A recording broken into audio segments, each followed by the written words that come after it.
ओम शांति। 10 अगस्त 2026। बाप दादा के मधुर महावाक्य। मीठे बच्चे, जैसे बाप अपकारियों पर भी उपकार करते हैं, ऐसे तुम भी फॉलो फादर करो, सुखदाई बनो, इस देह को भूलते जाओ। प्रश्न: देही अभिमानी रहने वाले बच्चों की मुख्य निशानियां क्या होंगी? उत्तर: पहला, उनका आपस में बहुत बहुत रूहानी प्रेम होगा। दूसरा, वे कभी एक दो की खामियों का अर्थात कमियों का वर्णन नहीं करेंगे। तीसरा, वे बहुत बहुत सुखदाई होंगे। चौथा, उनकी खुशी कभी गायब नहीं होगी, सदा अपार खुशी में रहेंगे। पांचवा, कभी मतभेद में नहीं आएंगे। छठा, हम आत्मा भाई भाई हैं, इस स्मृति से गुणग्राही होंगे। उन्हें सबके गुण ही दिखाई देंगे। वे खुद भी गुणवान होंगे और दूसरों को भी गुणवान बनाएंगे। सातवां, उन्हें एक बाप के सिवाय और कोई याद नहीं आएगा। ओम शांति। ऊंचते ऊंच बेहद के बाप के सम्मुख तुम सब बच्चे बैठे हो। तुम कितने भाग्यशाली हो जो ऐसा बाप मिला है। तुम ज्ञान सागर बाप के पास आए हो, ज्ञान रत्नों से झोली भरने, कमाई करने। बाप तुम मीठे मीठे बच्चों को कितना ऊंच ले जाते हैं। बाप तो सिर्फ तुम बच्चों को ही देखते हैं, उनको तो किसी को याद नहीं करना है। इनकी आत्मा को तो बाप को याद करना है। बाप कहते हैं, हम दोनों तुम बच्चों को ही देखते हैं। मुझ आत्मा को तो साक्षी हो नहीं देखना है, परंतु बाप के संग में मैं भी ऐसे देखता हूँ। बाप के साथ रहता तो हूँ ना, उनका बच्चा हूँ तो साथ में देखता हूँ। मैं विश्व का मालिक बन घूमता हूँ, जैसे कि मैं ही यह करता हूँ। मैं दृष्टि देता हूँ। देह सहित सब कुछ भूलना होता है। बाकी बाप और बच्चा जैसे एक हो जाते हैं। तो बाप समझाते हैं, मीठे बच्चे खूब पुरुषार्थ करो। जैसे बाप अपकारियों पर भी उपकार करते हैं, ऐसे तुम भी फॉलो फादर करो, सुखदाई बनो। आपस में कभी लड़ो झगड़ो नहीं। अपने को आत्मा समझ इस देह को भूलते जाओ, सिवाय एक बाप के और कोई याद न आए। यह भी जैसे जीते जी मौत की अवस्था है। इस दुनिया से जैसे मर गए। कहते भी हैं, आप मोए मर गई दुनिया। यहाँ तुमको जीते जी मरना है। शरीर का भान उड़ाते रहो, एकांत में बैठ अभ्यास करते रहो। सवेरे एकांत में बैठ अपने साथ बातें करो। बहुत उकीर अर्थात उमंग से बाप को याद करो। बाबा, बस अभी हम आपकी गोद में आया कि आया। बस एक की ही याद में ही शरीर का अंत हो। इसको कहा जाता है एकांत। बाप को याद करते करते यह शरीर रूपी चमड़ी छूट जाएगी। तुम जानते हो, यह पुरानी दुनिया, पुरानी देह खलास हो जानी है। बाकी पुरुषार्थ के लिए थोड़ा सा संगम का समय है। बच्चे पूछते हैं, बाबा यह पढ़ाई कब तक चलेगी? बाबा कहते, जब तक दैवी राजधानी स्थापन हो जाए तब तक सुनाते रहेंगे। फिर ट्रांसफर होंगे नई दुनिया में।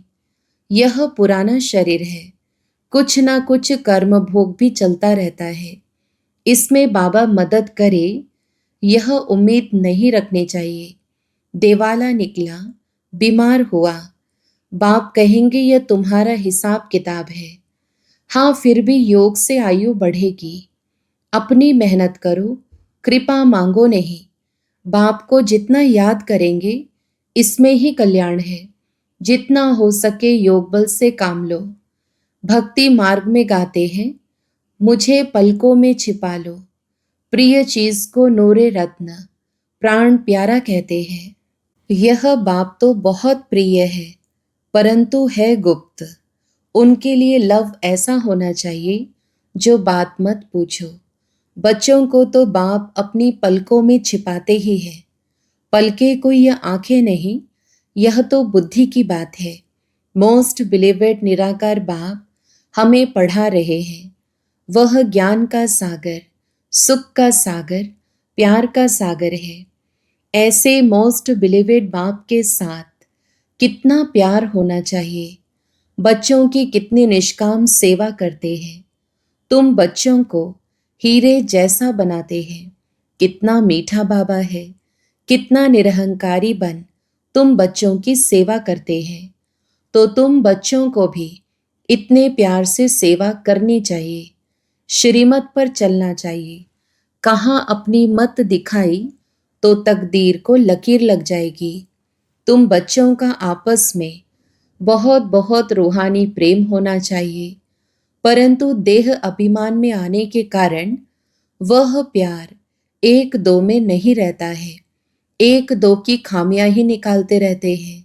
फलाना ऐसा है, वह यह करता है। तुम जब देही अभिमानी थे तो किसकी खामियां नहीं निकालते थे। आपस में बहुत प्यार था। अब फिर वही अवस्था धारण करनी है। पहले तुम कितने मीठे थे, फिर ऐसा मीठा सदा सुखदाई बनो। देह अभिमान में आने से दुखदाई बने तो तुम्हारी रूहानी खुशी गायब हो गई। लाइफ भी छोटी हो गई। अब फिर बाप आया है तुम्हें सतोप्रधान बनाकर सदा सुखदाई बनाने। तुम जितना बाप को याद करते रहेंगे उतना खामियां निकलती जाएंगी, मतभेद निकलता जाएगा। यह पक्का याद रहे, हम भाई भाई हैं। आत्मा भाई भाई को देखने से सदैव गुण ही दिखाई पड़ेंगे। सबको गुणवान बनाने की कोशिश करो। अवगुणों को छोड़ गुणों को धारण करो। कभी किसी की गलानी नहीं करो। कोई कोई में ऐसी खामियां हैं जो खुद भी समझ नहीं सकते हैं। वह तो अपने को बहुत अच्छा समझते हैं, परंतु खामी होने के कारण कहाँ न कहाँ उल्टा बोल निकल पड़ता है। सतोप्रधान अवस्था में यह बातें नहीं होती। अपने आप को देखो, हम कितने मीठे बने हैं। हमारा बाप के साथ कितना लव है। बाप से लव ऐसा हो जो एकदम चटका रहे। बाबा, आप हमको कितना ऊंच समझदार बनाते हो, स्वर्ग का मालिक बनाते हो। ऐसे अंदर में बाप की महिमा कर गदगद होना चाहिए। रूहानी खुशी में रहना चाहिए। गाते भी हैं, खुशी जैसी खुराक नहीं। बाप के मिलने की भी कितनी खुशी रहनी चाहिए।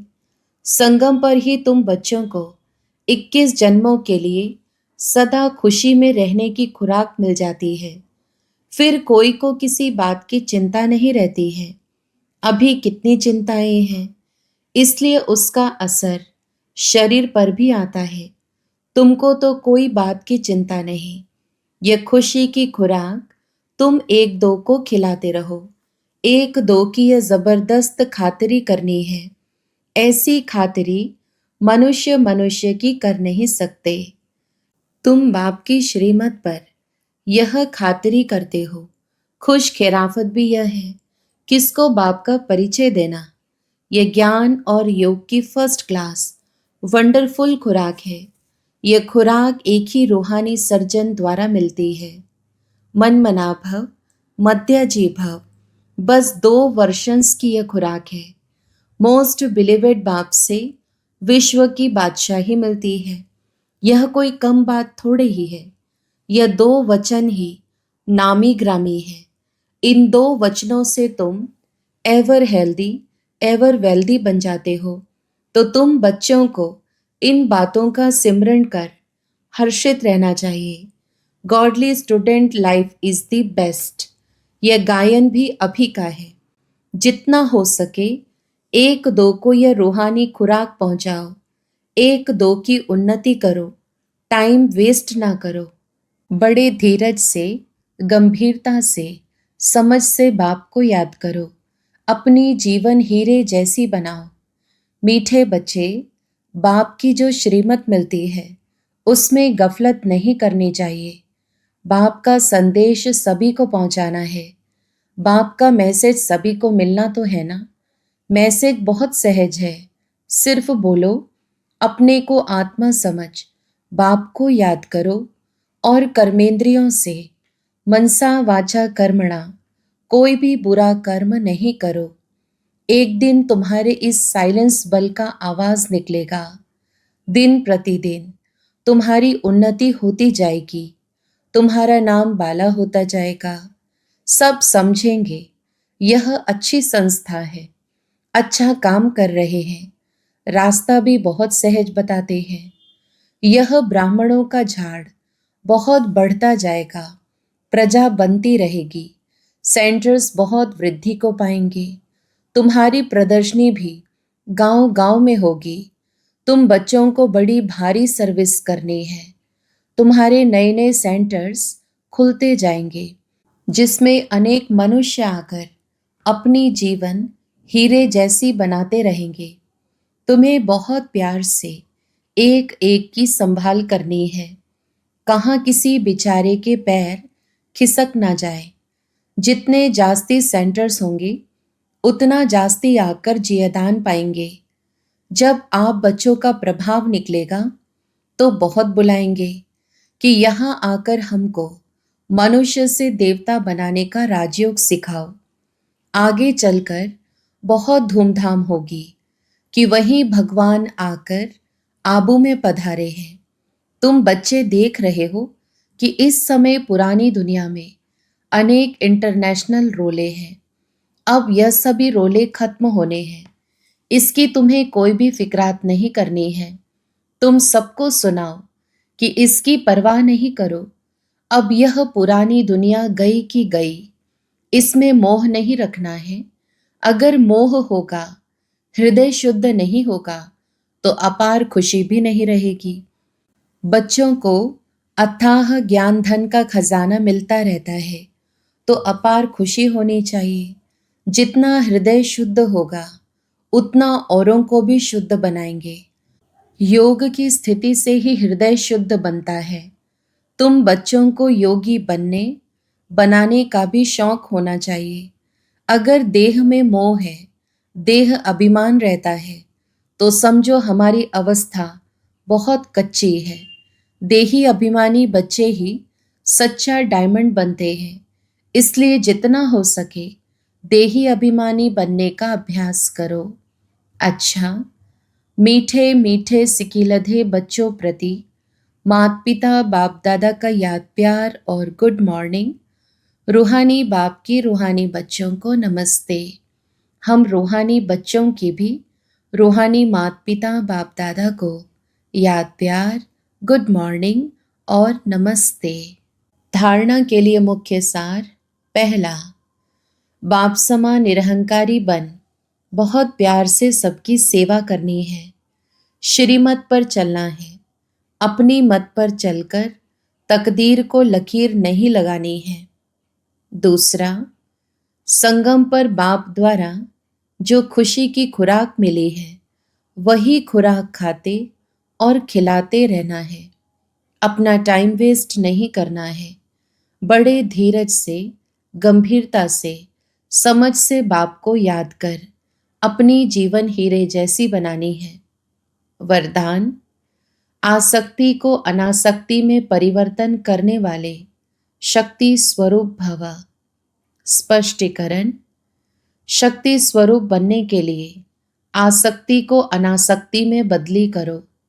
अपनी देह में, संबंधों में, कोई भी पदार्थ में यदि कहाँ भी आसक्ति है तो माया भी आ सकती है और शक्ति रूप नहीं बन सकते।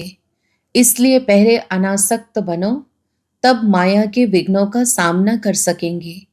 विघ्नों के आने पर चिल्लाने व घबराने के बजाय शक्ति रूप धारण कर लो तो विघ्न विनाशक बन जाएंगे।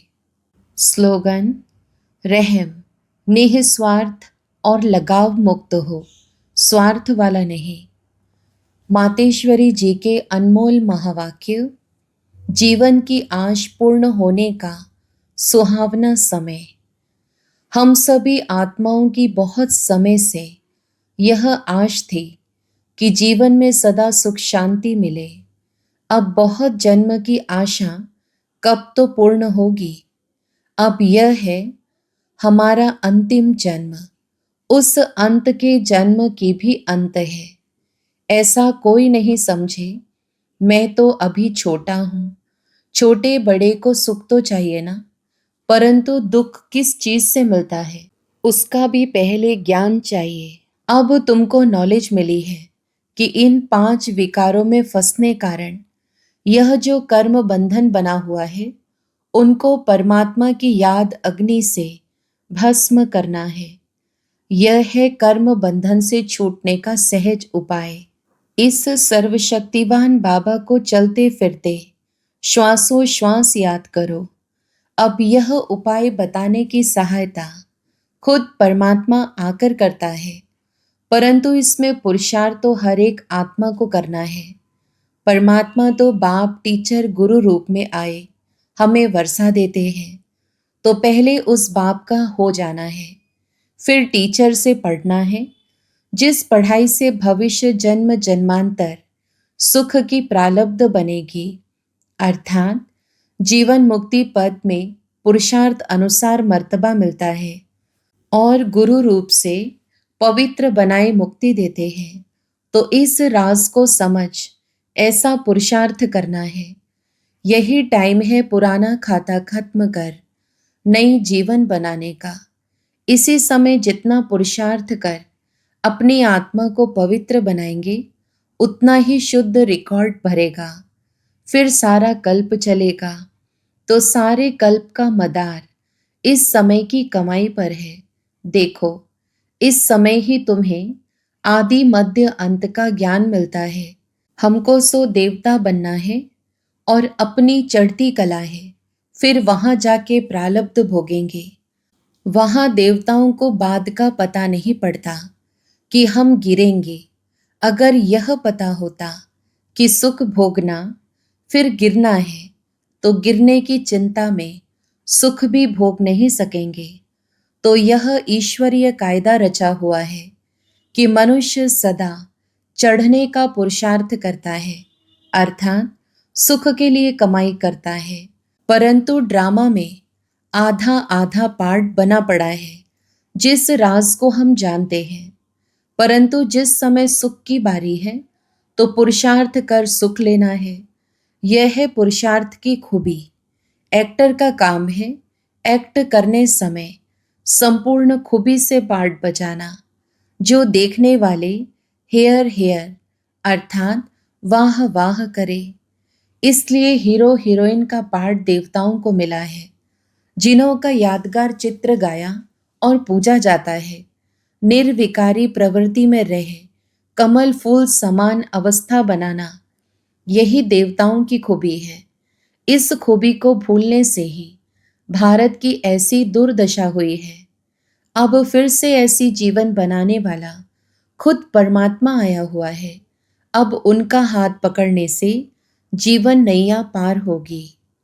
अव्यक्त इशारे अपवित्रता के बीज को भी समाप्त कर संपूर्ण स्वच्छ अर्थात पवित्र बनो। मैं संगम युगी ब्राह्मण हूँ।